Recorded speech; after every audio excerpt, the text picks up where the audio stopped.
हां हे बघा काका, हे तसं समजायला खूप सोपं आहे. म्हणजे आता ही एक एंट्री इथे टाकली ना की ही सेम एंट्री 3 ठिकाणी रिफ्लेक्ट होते. त्यामुळे 3 ठिकाणी परत एंट्री करण्याची काहीच गरज नाही. हे बघ, ही आली इथे. पण जे काय झालं, काही कळत नाहीये का? मग कळलं तर प्रॉब्लेम होईल.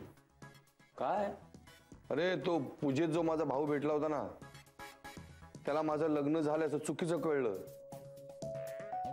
तर मग खूप प्रॉब्लेम होईल. अरे गैरसमज वाढायला लागतील.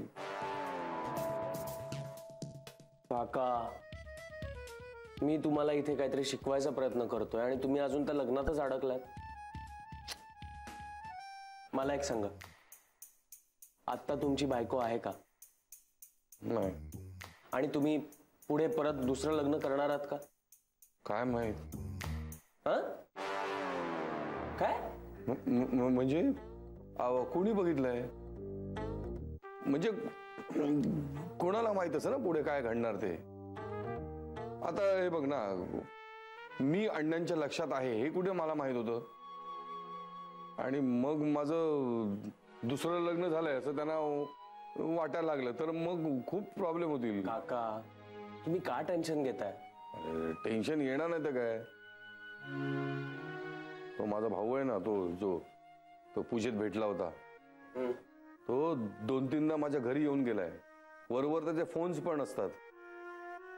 अरे आता ही नाती सगळी जवळ यायला लागलीत रे. आता त्यांना पुन्हा सगळं कळलं तर. काका प्लीज टेन्शन घेऊ नका. हे बघा, अण्णा नाही सांगणार कोणाला. मुळात ते जास्त कोणाला भेटायला जातच नाही.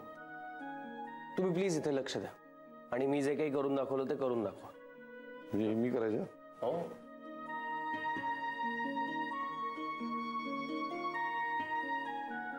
तर चल, इथे मी अमाऊंट टाकली आणि ते क्लिक केलं तर इथे अरे अमाऊंट आली इकडे.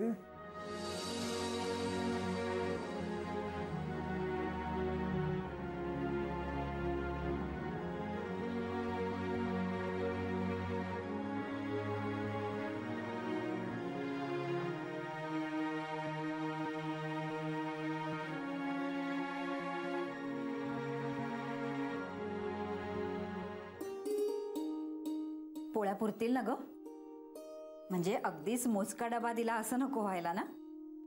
मुलांना भूक लागली असेल. काकू, मी व्यवस्थित भरलाय डबा.